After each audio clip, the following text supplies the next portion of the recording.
We're looking at a British pound 60-minute chart, and I like a 60-minute chart because it just gives a good reference to, or a good view of the last several days. So for example, here we see the last 7 trading days within one view.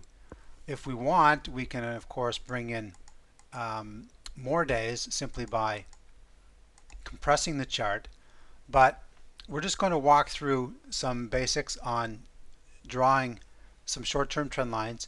Now the short-term trend lines will typically be drawn from the last reasonable low, and I say reasonable because I don't like to place a hard and fast rule on drawing these trend lines, but we see that the market has made a distinct low in this consolidation right here at 76.80, a distinct low at 75.60, and of course here's the base of the breakout of the pennant.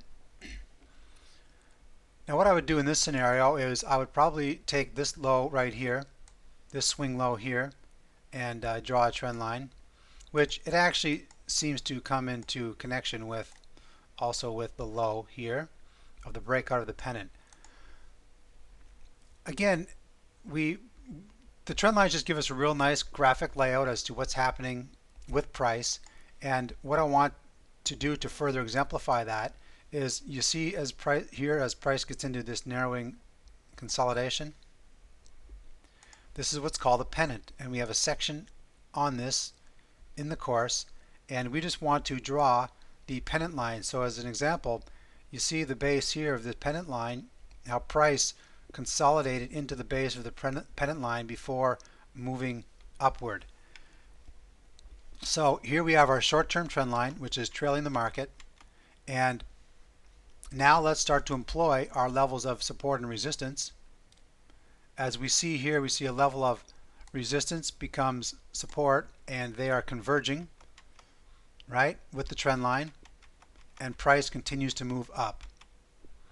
We see as we see this trend line moving up further, we continue to see levels of support and resistance being established. And these areas where price converges, here we have the figure, and we see another bounce in or about the area of convergence.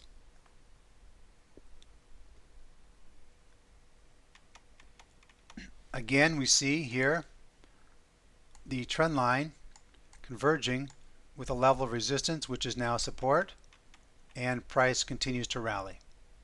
Now you see this trend line here, this is becoming more of a medium-term trend line, and we want to move one closer to the market here, so we'll simply trail the market with our trend line and watch price action. As we see now, the trend line is breaking down, it's actually consolidating through,